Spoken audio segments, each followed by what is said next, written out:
Good morning students. Chapter first, know your planet. उसमें हम क्या पढ़ने जा रहे हैं? तो आज हम ये पढ़ने जा रहे हैं वर्ड्स टू नो। हमारा चैप्टर कंप्लीट हो चुका था, तो आज हम अदर एक्टिविटीज़ को हम रीड कर रहे हैं। तो ध्यान देंगे सभी स्टूडेंट्स वर्ड्स टू नो की तरफ। स्फीयर, स्फीयर क्या होता है? An object that is completely round such as a ball. एक ऑब्जेक्ट होते ही, एक वस्तु होती है जो पूरी तरह से गोल होती है, एक बॉल की तरह। ओके, तो गोलाकार। एंड इंटरमीडिएट डायरेक्शन, इंटरमीडिएट यानी मध्यस्थ वाला डायरेक्शन, दिशाएं। The direction is between the major direction. दिशाएं कौन सी? जो बीच में होती है मेजर डायरेक्शन के। मेजर डायरेक्शन आप सब जानते हो, 4 डायरेक्शन होते हैं हमारे, north, south, east and west. तो ये मेजर डायरेक्शन होते हैं, लेकिन इनके बीच में भी होता है, नॉर्थ होता है, नॉर्थ ईस्ट, साउथ वेस्ट, ये कुछ भी है जो बीच के इंटरमीडिएट डायरेक्शन होते हैं, उसे हम मध्यस्थ वाले दिशाएं कहते हैं। सिंबल्स, प्रतीक। Marks which have a particular meanings, मतलब चिन्ह जो कि एक विशेष मीनिंग के साथ में होते हैं।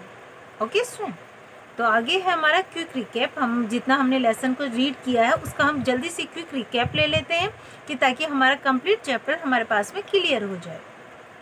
First, A globe is a model of the earth. Globe क्या है? एक पृथ्वी का एक मॉडल है, रूप होता है ना। हम ग्लोब को क्या मानते हैं? पृथ्वी का एक रूप मान के ही करते हैं ना, उसको रिप्रेजेंट करते हैं, एक है ना।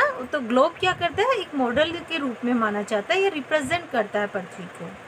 It shows the continents and oceans, ये दिखाता है, महाद्वीप भी दिखाता है और महासागर भी दिखाता है। A map represent the earth on a flat surface. एक मैप जो है रिप्रेजेंट करता है, प्रतिनिधित्व करता है पृथ्वी का एक समतल सरफेस के ऊपर। There are different types of map, और आपको सबको पता है अलग अलग तरह के मैप होते हैं। Third, north, south, east and west are the 4 major directions. North है, साउथ, ईस्ट और वेस्ट जो हैं वो हमारे 4 मेजर डायरेक्शन होते हैं, यानी मुख्य दिशाएं होती हैं। Next, the scale of A map is the ratio between the map distance and the actual distance between 2 places. जो स्केल ऑफ ए मैप होती है ना, तो हम स्केल ऑफ ए मैप का मीन क्या है? स्केल से मीन ये पैमाने से मीन है, यहाँ पे पैमाना माना जाता है ना मैप के अंदर। उसका अनुपात जो रेशियो होता है बिटवीन, वो किसके बीच का होता है? मैप डिस्टेंस का, जो मैप की दूरी होती है और एक्चुअल डिस्टेंस के बीच का माना जाता है, बिटवीन 2 प्लेसेस, 2 स्थानों के बीच में। Symbols and colours are used to represent different features on a map. Symbols, प्रतीक और रंग जो होते हैं वो उपयोग में लिए जाते हैं प्रतिनिधित्व करने के लिए, डिफरेंट विशेषताओं को मैप के ऊपर बताने के लिए, डिफरेंट तरीकों को या विशेषताओं को बताने के लिए किया जाता है। ओके, नेक्स्ट है हमारा जो रीड एंड आंसर करना हमें, तो ए वाला है tick the correct answer. Okay, तो फर्स्ट हम रीड कर रहे हैं। तो आपको भी सोचना चाहिए, जब भी हम पढ़ते हैं तो पहले अपने हमारे को बुक्स अपने पास रखनी है, ताकि उसमें से आप फोकस कर पाएँ कि मैम कहाँ पढ़ा रही है और क्या कह रही है। तो फर्स्ट वाला क्या है? The earth is a unique planet because, पृथ्वी एक विशेष अद्भुत प्लेनेट है। क्यों है? मतलब क्यों माना जाता है इसे? इसलिए माना जाता है कि फर्स्ट वाला क्या कह रहा है हमें? It is the only planet in the solar system, क्योंकि हमारे सोलर सिस्टम है ना, सोर्स पर जो सिस्टम है उसमें केवल अकेला ग्रह है, इसलिए। या second, it has land masses and water bodies, या इसलिए माना जाता है कि इसके अंदर भूमि भी है, भूमि का समूह है और पानी की भी आकृतियाँ बनी हुई है, इसलिए। It is the coldest planet, या सबसे ठंडा वाला प्लेनेट है। It is the hottest planet, या सबसे गर्म वाला है। तो किस लिए माना जाता है? तो आप सबको पता है, इसलिए ज़मीन हमारी पृथ्वी पे यूनिक प्लेनेट इसलिए क्योंकि यहाँ पे भूमि भी है और पानी भी है।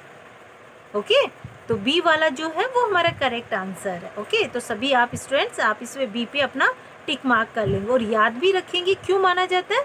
It has land masses and water bodies. Second, the explorer who sailed around the world was, पहला कौन सा ऐसा व्यक्ति था जिसने समुद्र के द्वारा यात्रा की थी, संसार की यात्रा की थी?